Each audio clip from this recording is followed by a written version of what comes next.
bi metti na lool waaw faju bi metti na te bari na xaalis wax dëgg yàlla waaye nag moom sant rek sant yàlla.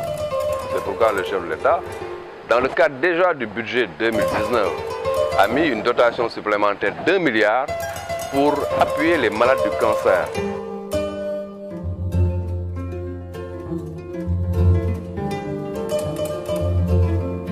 moom lu baax la moom presque 35 000 soo ko joxee 1500 nañ la siy delloo xam ne loolu bëri na nga war si def bit daa metti loolu moom ñu ngi si gërëm Macky Sall bu baax a baax président Macky Sall.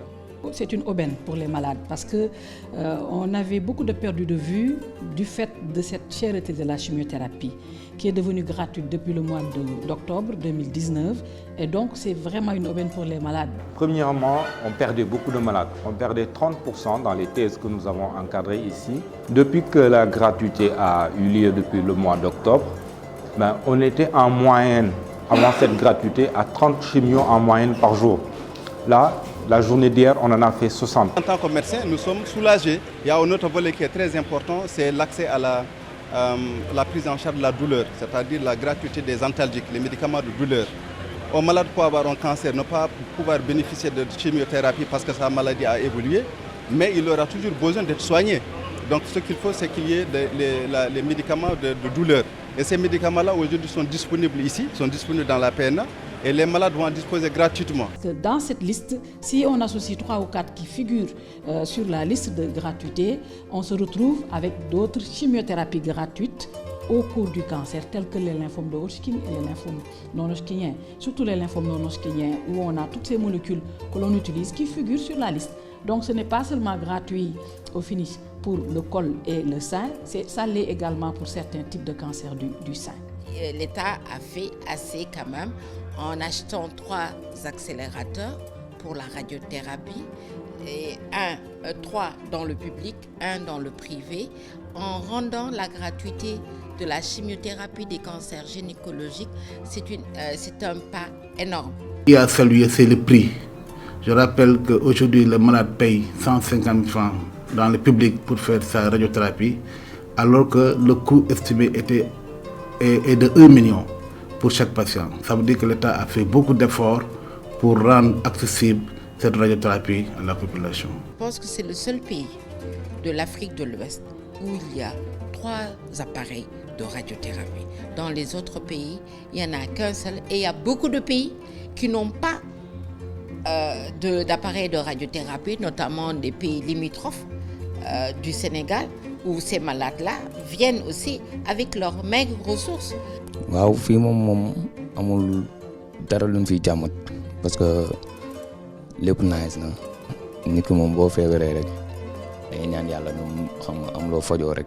mën naa ni adduna noonu la war a mën a doxee ñenn ñi xëy na amaana ko duñ ko am som boobu noonu mu waroon a jar yàlla def ni xam nga nu koy jox gratuit yi ni xam nga duñ si ñoo si am kontante daal. xam nga adduna dafa doy waar ndax li ma man keneen mënu ko ndax jamono ji neexul am na ñu bëri ñoo xam ne boo génnee fekk leen fee ñaar fukk sax da leen di të yu ñuy ñëwee ba egsi kon suñ toll nii bu ñu dollee ñu jël. Et pour cela, dans le domaine de la prévention, nous avons introduit le vaccin contre l'hépatite B qui est administré à tout enfant dans les 24 heures après sa naissance.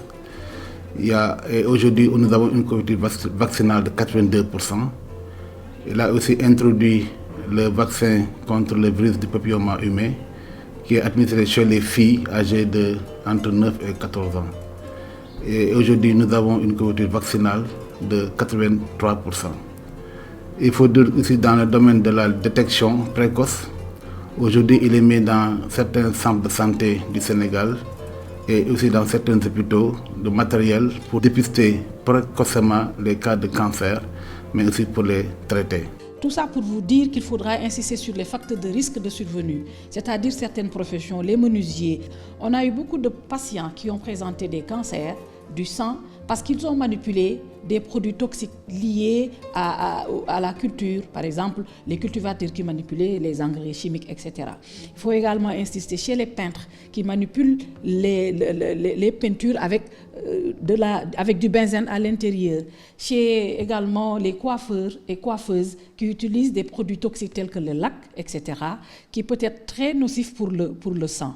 Tous ces cancers qui peuvent être graves pour les poumons peuvent à la longue entraîner un cancer du sang chez ces sujets-là. Parmi les facteurs de risque du cancer, il y a ce qu'on appelle les facteurs de risque modifiables.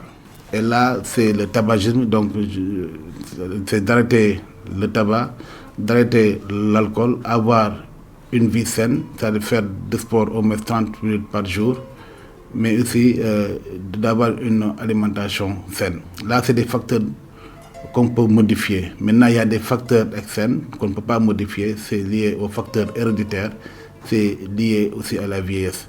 Et là, je voudrais juste lancer un appel pour que les gens aussi, de temps en temps, aillent au niveau de cette sanitaire pour se faire dépister. Les médecins, le mois qui vient d'arriver, nous avons enregistré l'arrivée de 2 nouveaux médecins, ce qui est très bien. On était relativement seuls dans la prescription des médicaments anticancéreux. Mais en un mois, on a vu 2 médecins qui sont arrivés et dans quelques mois, un 3e médecin va encore rentrer de sa formation. Mais malheureusement, les salles de consultation ne sont pas suffisantes pour que ces médecins puissent consulter en même temps. Si on a un programme clair, ça permet de faire un peu plus de prévention et la prévention permettra de diminuer le nombre de malades qui auront besoin de chimio, qui auront besoin de radiothérapie, qui auront besoin de chirurgie, ce qui va coûter beaucoup moins cher pour le ministère. Aujourd'hui, nous sommes en train de finaliser le centre d'oncologie pédiatrique de l'hôpital de Mbour, mais aussi nous sommes dans les dernières phases pour démarrer la construction du Centre national d'oncologie de Diamniadio, dont le coût est estimé à 50 milliards. C'est un grand centre où toutes les spécialités de la cancérologie seront prises en charge. Et là, nous allons de la détection précoce aux soins palliatifs. Avec le nouveau hôpital qui sera construit à Touba, il est prévu un centre de radiothérapie. C'est pour vous dire que le fait de rendre accessible des soins de qualité à la population, nous sommes en train vraiment de mettre en œuvre cette stratégie. Le ministère de la Santé et de l'Action sociale est tout à fait effectivement donc dans les orientations du chef de l'État contenues dans le plan Sénégal émergent. C'est faire en sorte que la santé soit une priorité. Je crois que c'est le fondement de l'axe 2 du PSE.